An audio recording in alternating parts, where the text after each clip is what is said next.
A very good morning to all of you. Today in this video we are going to learn subtraction with borrowing. Under borrowing we are having three categories. That means with one digit, we are borrowing one digit, with zero conception and the two digits. So all the topics I am going to teach today. Okay. Now in my previous video I have taught you about regrouping of tens and ones. So here you have to remember that it is the tens house and it is the ones house. So when ones house, if it is less, if in ones house if it is less, 5 is smaller than 7. 5 is smaller than 7. So what we have to do, we cannot subtract. We know for subtracting always the greater number should be up. So we are going to borrow from 110 from tens house and we are making it 15. How it is becoming 15? We are borrowing here 10 plus 5 and then it is becoming 15. 10 means 110. We are borrowing 110. We are borrowing 110 from tens house and we are converting into 10 ones and already 5 was there, so it is becoming 15. And there was 4 tens, so it is less 1 and it is becoming 3. Now we can subtract because 15 is greater than 7. So after 7 you do forward counting. 8, 9, 10, 11, 12, 13, 14 and 15. That means 8. And here no numbers are there. That means this 3 will come down. Let us try another one.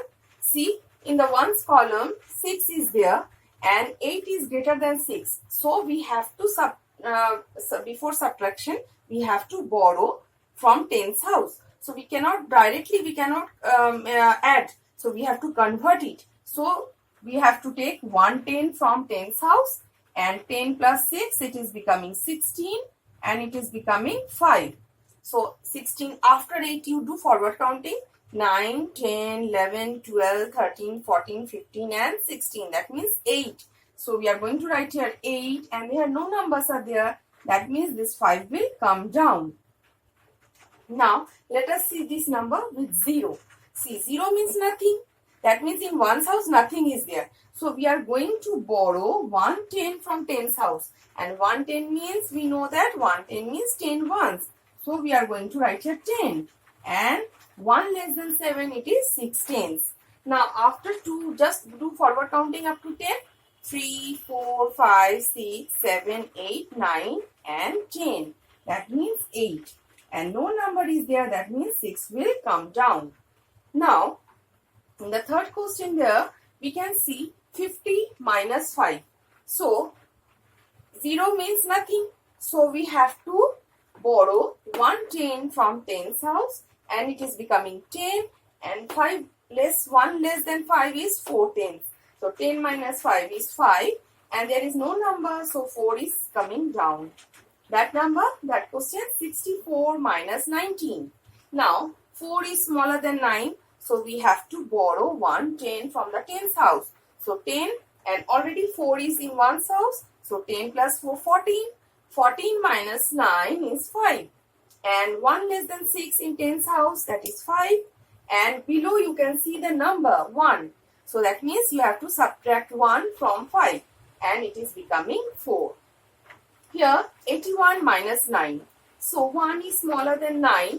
So we are going to subtract from 1. We are taking 110 from tens house and it is becoming 11. And 11 minus 9 is 2. And 1 less than 8 tens is 7 tens. So there are no numbers in between. So we are bringing down 7 here.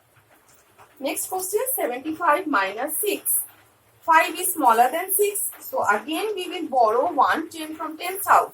So 10 and already 5 is there. So 10 plus 5 15. And we have to subtract 6. That means the answer will be 9.